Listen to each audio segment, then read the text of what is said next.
الحمد لله الذي أنزل على عبده الكتاب ولم يجعل له عوجا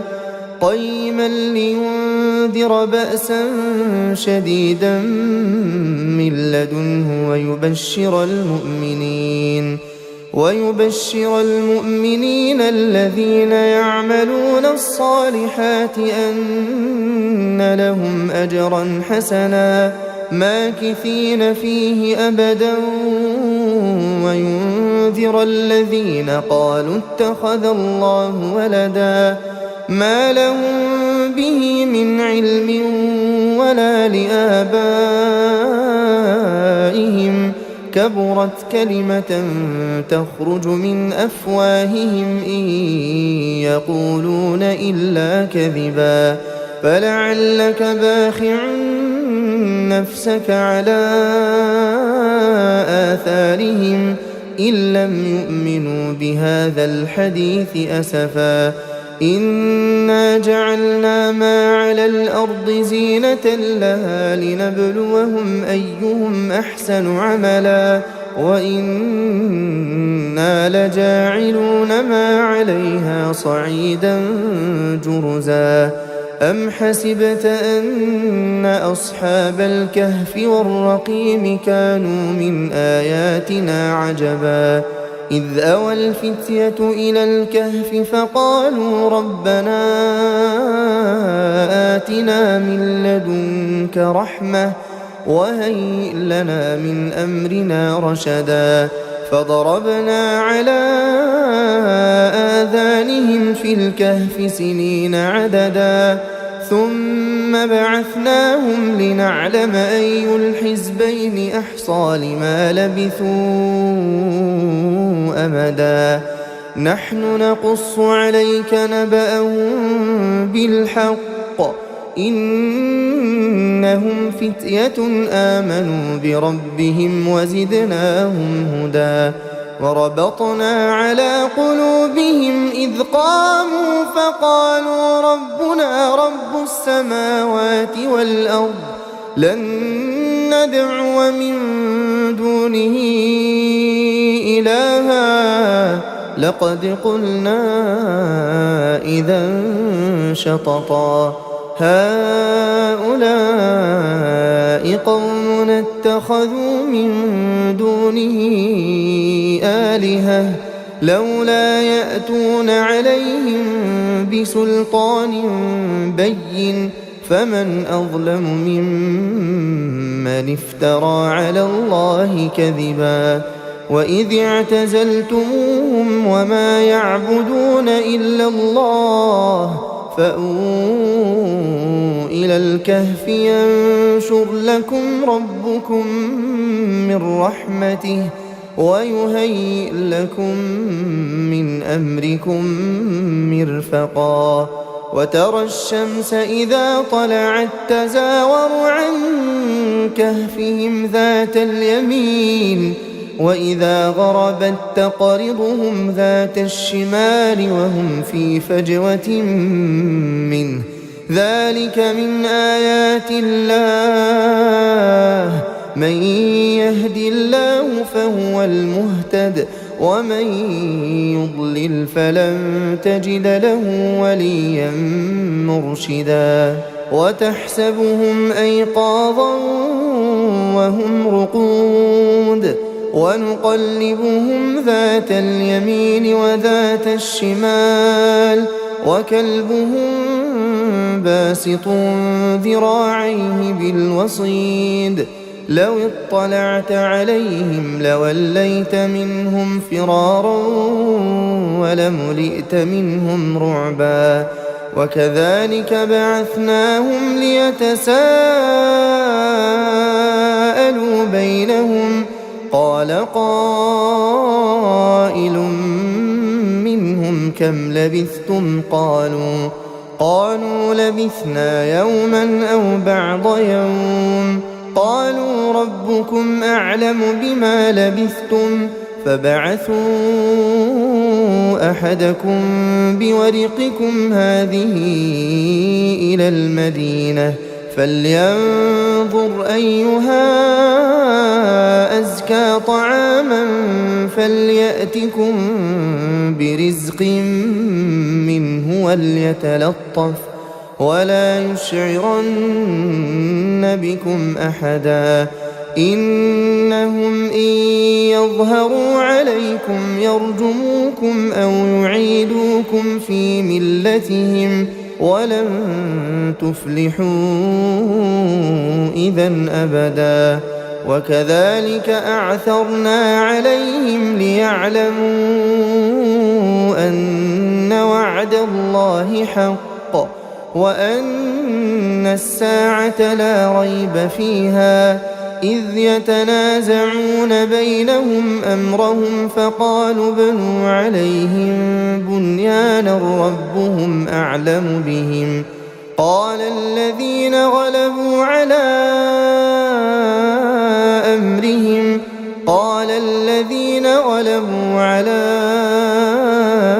أمرهم لنتخذن عليهم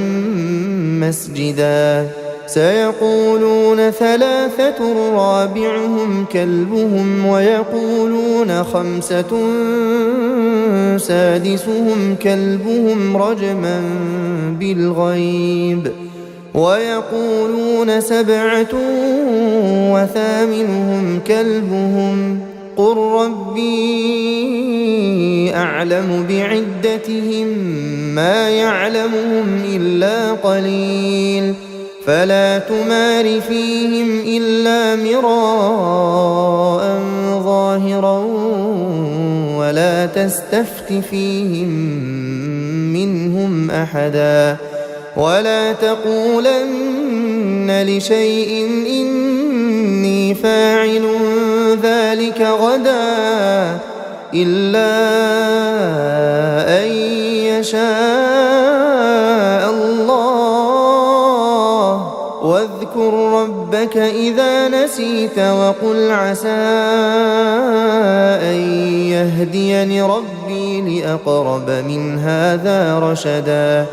ولبثوا في كهفهم 300 سنين وازدادوا 9 قل الله أعلم بما لبثوا له غيب السماوات والأرض أبصر به وأسمع ما لهم من دونه من ولي ولا يشرك في حكمه أحدا واتل ما أوحي إليك من كتاب ربك لا مبدل لكلماته ولن تجد من دونه ملتحدا واصبر نفسك مع الذين يدعون ربهم بالغداة والعشي يريدون وجهه ولا تعد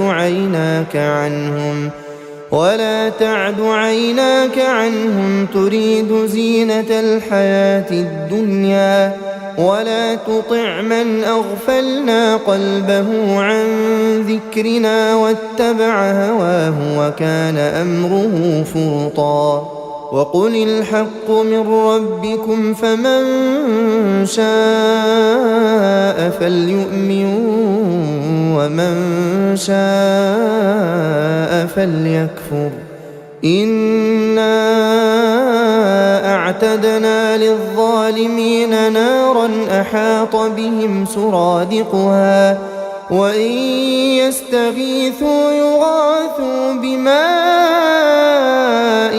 كالمهل يشوي الوجوه بئس الشراب وساءت مرتفقا إن الذين آمنوا وعملوا الصالحات إنا لا نضيع أجر من أحسن عملا أولئك لهم جنات عدن تجري من تحتهم الأنهار يحلون فيها من أساور من ذهب ويلبسون ثيابا خضرا ويلبسون ثيابا خضرا من سندس واستبرق متكئين فيها على الأرائك نعم الثواب وحسنت مرتفقا واضرب لهم مثلا الرجلين جعلنا لأحدهما جنتين من أعناب وحففناهما بنخل وجعلنا بينهما زرعا كلتا الجنتين آتت أكلها ولم تظلم منه شيئا وفجرنا خلالهما نهرا وكان له ثمر فقال لصاحبه وهو يحاوره أنا أكثر منك مالا وأعز نفرا ودخل جنته وهو ظالم لنفسه قال ما أظن أن تبيد هذه أبدا وما أظن الساعة قائمة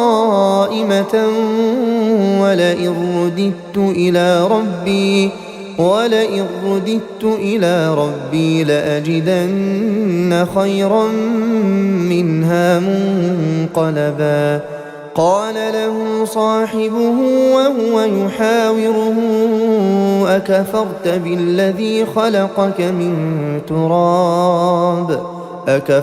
بالذي خلقك من تراب ثم من نطفة ثم سواك رجلا لكن هو الله ربي ولا أشرك بربي أحدا ولولا إذ دخلت جنتك قلت ما شاء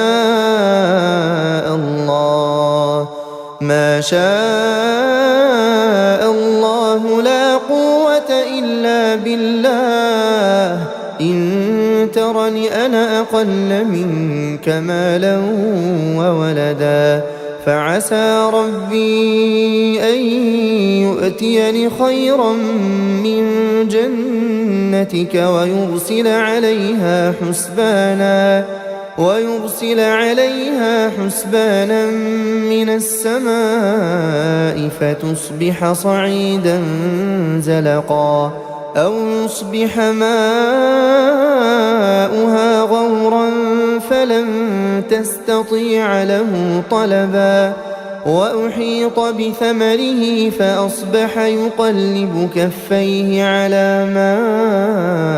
أنفق فيها وهي خاوية على عروشها ويقول يا ليتني لم أشرك بربي أحدا ولم تكن له فئة ينصرونه من دون الله وما كان منتصرا هنالك الولاية لله الحق هو خير ثوابا وخير عقبا واضرب لهم مثل الحياة الدنيا كماء أنزلناه من السماء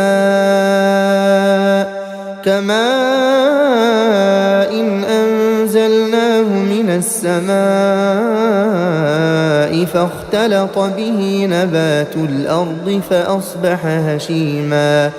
فأصبح هشيما تذروه الرياح وكان الله على كل شيء مقتدرا المال والبنون زينة الحياة الدنيا والباقيات الصالحات خير عند ربك ثوابا وخير أملا ويوم نسير الجبال وترى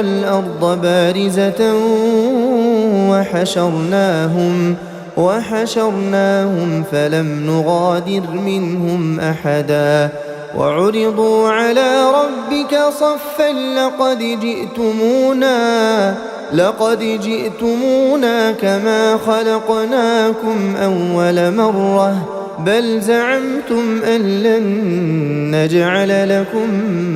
موعدا ووضع الكتاب فترى المجرمين مشفقين مما فيه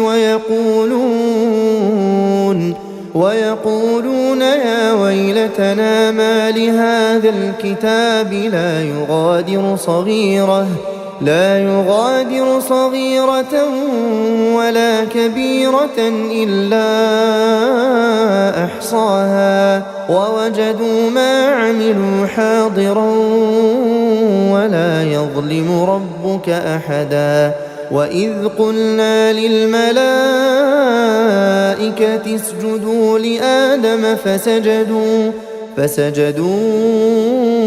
إلا إبليس كان من الجن ففسق عن أمر ربه أفتتخذونه وذريته أولياء من دوني وهم لكم عدو بئس للظالمين بدلا ما أشهدتهم خلق السماوات والأرض ولا خلق أنفسهم وما كنت متخذ المضلين عضدا ويوم يقول نادوا شركائي الذين زعمتم فدعوهم فلم يستجيبوا لهم وجعلنا بينهم موبقا ورأى المجرمون النار فظنوا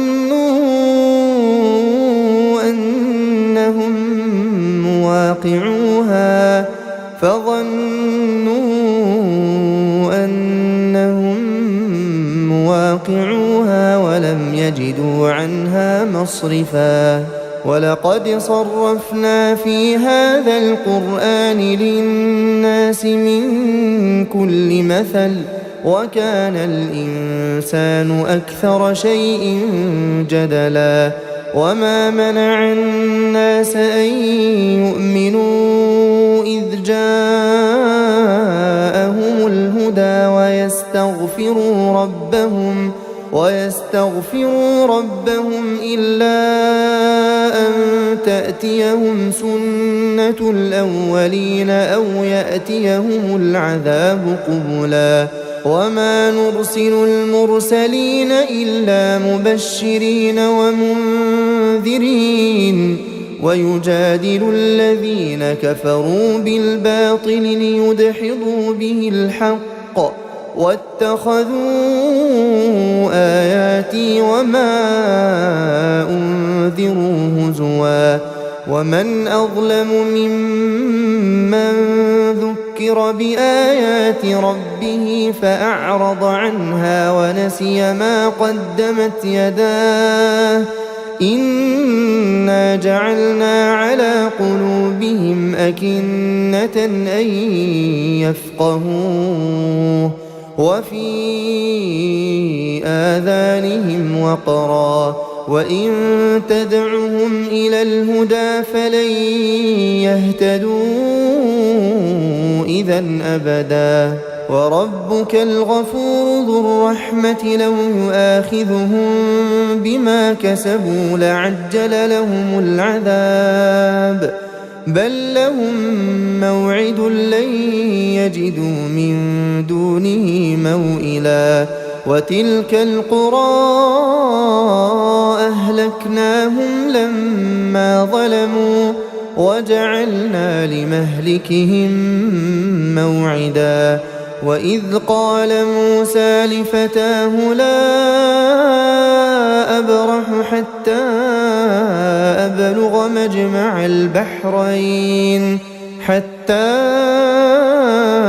أبلغ مجمع البحرين أو أمضي حقبا فلما بلغا مجمع بينهما نسيا حوتهما فاتخذ سبيله في البحر سربا فلما جاوزا قال لفتاه آتنا غداءنا لقد لقينا من سفرنا هذا نصبا قال أرأيت إذ أوينا إلى الصخرة فإني نسيت الحوت وما أنسانيه إلا الشيطان أن أذكره واتخذ سبيله في البحر عجبا قال ذلك ما كنا نبغي فارتدا على آثارهما قصصا فوجدا عبدا من عبادنا آتيناه رحمة من عندنا وعلمناه من لدنا علما قال له موسى هل أتبعك على أن تعلمني مما علمت رشدا قال إنك لن تستطيع معي صبرا وكيف تصبر على ما لم تحط به خبرا قال ستجدني إن شاء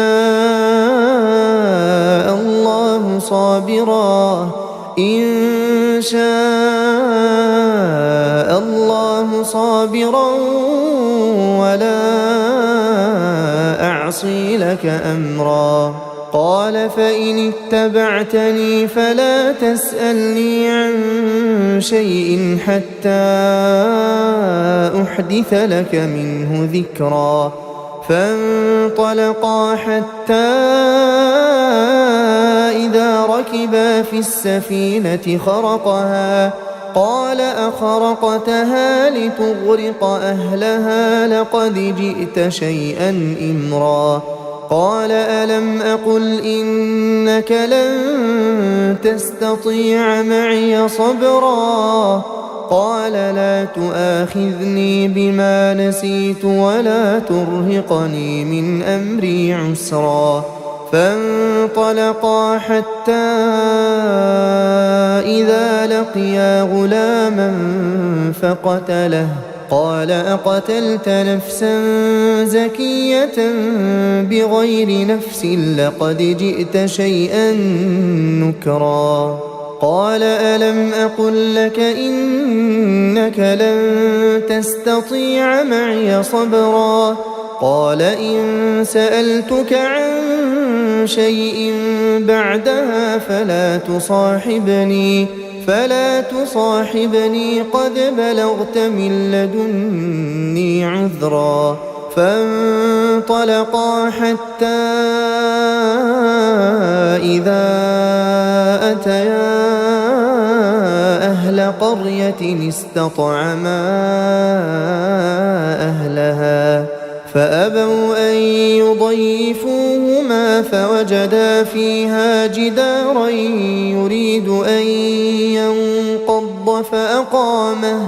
قال لو شئت لاتخذت عليه أجرا قال هذا فراق بيني وبينك سأنبئك بتأويل ما لم تستطع عليه صبرا أما السفينة فكانت لمساكين يعملون في البحر فأردت أن أعيبها وكان وراءهم ملك يأخذ كل سفينة غصبا وأما الغلام فكان أبواه مؤمنين فخشينا أن يرهقهما طغيانا وكفرا فأردنا أن يبدلهما ربهما خيرا منه زكاة وأقرب رحما وأما الجدار فكان لغلامين يتيمين في المدينة وكان تحته كنز لهما وكان أبوهما صالحا فأراد ربك أن يبلغا أشدهما ويستخرجا كنزهما رحمة من ربك وما فعلته عن أمري ذلك تأويل ما لم تسطع عليه صبرا ويسألونك عن ذي القرنين قل سأتلو عليكم منه ذكرا إنا مكنا له في الأرض وآتيناه من كل شيء سببا فأتبع سببا حتى إذا بلغ مغرب الشمس وجدها تغرب في عين حمئة ووجد عندها قوما قلنا يا ذا القرنين إما أن تعذب وإما أن تتخذ فيهم حسنا قال أما من ظلم فسوف نعذبه ثم يرد إلى ربه فيعذبه عذابا نكرا وأما من آمن وعمل صالحا فله جزاء الحسنى وسنقول له من أمرنا يسرا ثم أتبع سببا حتى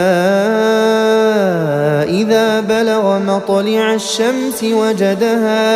وجدها تطلع على قوم لم نجعل لهم من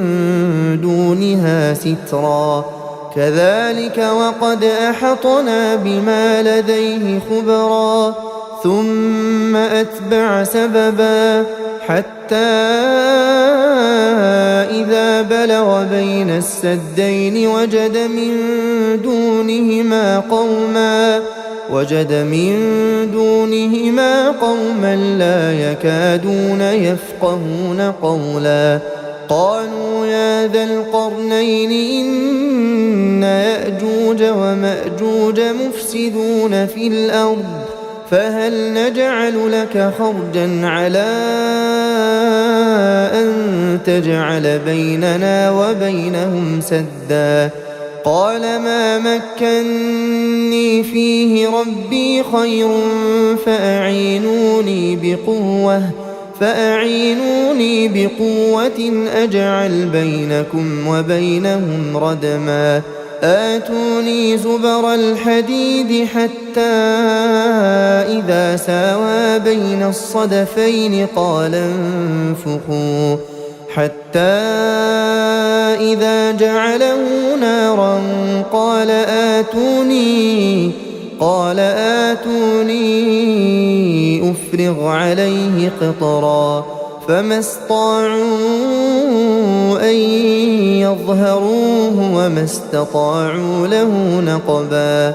قال هذا رحمة من ربي فإذا جاء وعد ربي جعله دكاء وكان وعد ربي حقا وتركنا بعضهم يومئذ يموج في بعض ونفخ في الصور فجمعناهم جمعا وعرضنا جهنم يومئذ للكافرين عرضا الذين كانت أعينهم في غطاء عن ذكري وكانوا لا يستطيعون سمعا أفحسب الذين كفروا أن يتخذوا عبادي من دوني أولياء إنا أعتدنا جهنم للكافرين نزلا قل هل ننبئكم بالأخسرين أعمالا الذين ضل سعيهم في الحياة الدنيا وهم يحسبون أنهم يحسنون صنعا أولئك الذين كفروا بآيات ربهم ولقائه فحبطت أعمالهم فلا نقيم لهم يوم القيامة وزنا ذلك جزاؤهم جهنم بما كفروا واتخذوا آياتي ورسلي هزوا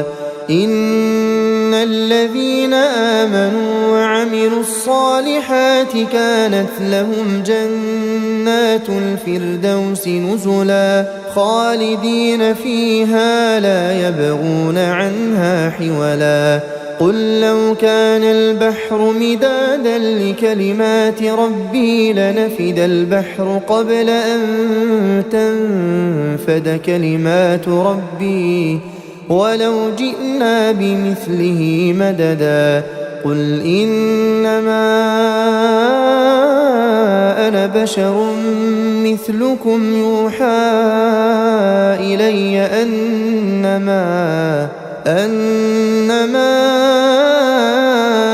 إلهكم إله واحد فمن كان يرجو لقاء ربه فليعمل عملا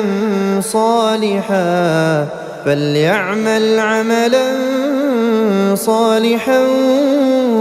ولا يشرك بعبادة ربه أحدا.